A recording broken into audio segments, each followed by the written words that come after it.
Hello, नमस्कार. गर्भसंवाद या सिरीजमधला हा तिसरा भाग आपण ऐकणार आहोत. तो म्हणजे बाळाशी बोलताना कोणत्या चुका टाळाव्यात.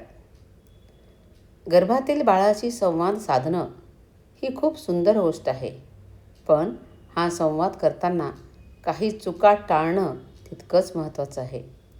पहिली चूक कोणती होऊ शकते आपल्याकडून? रागात किंवा ताणात बोलणं. जेव्हा आई खूप तणावात असते, दुःखी असते किंवा रागात असते, तेव्हा त्या भावनांचा परिणाम तिच्या शरीरावर आणि मनावर होतो. म्हणून अशा वेळी जबरदस्तीने संवाद साधण्यापेक्षा आधी स्वतःला शांत करा आणि मग प्रेमाने बाळाशी बोला. दुसरी चूक, बाळाशी संवाद साधताना काय होऊ शकते? नकारात्मक शब्द वापरणं.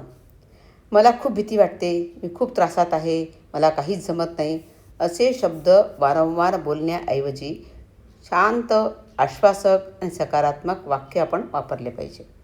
तिसरी चूक कोणती होऊ शकते बाळाशी संवाद साधताना? फक्त बोलणं पण भावना नसणं. बाळाशी संवाद हा फक्त शब्दांचा नसतो, तो भावनांचा असतो.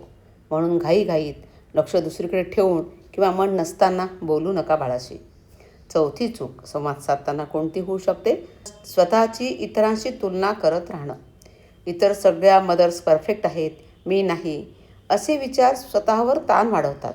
प्रत्येक प्रेग्नन्सी वेगळी असते आणि प्रत्येक आई आपल्या पद्धतीने बाळाशी जुळत असते. पाचवी चूक, खूप गिल्ट घेणं. कधीकधी आईला वाटतं, आज मी बाळाशी बोलले नाही, आज माझा मूड चांगला नव्हता. पण स्वतःला दोष देऊ नका. आई होणं म्हणजे परिपूर्ण असणं नाही, तर प्रेमाने पुन्हा पुन्हा जोडत राहणं आहे. सहावी चूक बाळाशी संवाद साधताना होऊ शकते, गोंधळाच्या वातावरणामध्ये संवाद साधणं. मोठा आवाज असेल घरामध्ये, टी व्हीचा आवाज असेल, मोबाईल, घाई गडबड, या सगळ्यामध्ये काय होते? संवादाची शांतता हरवते. शक्यतो शांत वेळ निवडा. पोटावर प्रेमाने हात ठेवा, दीर्घ श्वास घ्या आणि मग बाळाशी बोला. सातवी चूक, वडिलांना पूर्णपणे संवादापासून दूर ठेवणं ही सातवी चूक होऊ शकते. बाळाची बॉन्डिंग ही फक्त आईचीच गोष्ट नाही, वडिलांनीही प्रेमाने, शांतपणे बाळाशी बोलावं. बाळाशी बोललं तर फॅमिली कनेक्शन अजून सुंदर बनतो.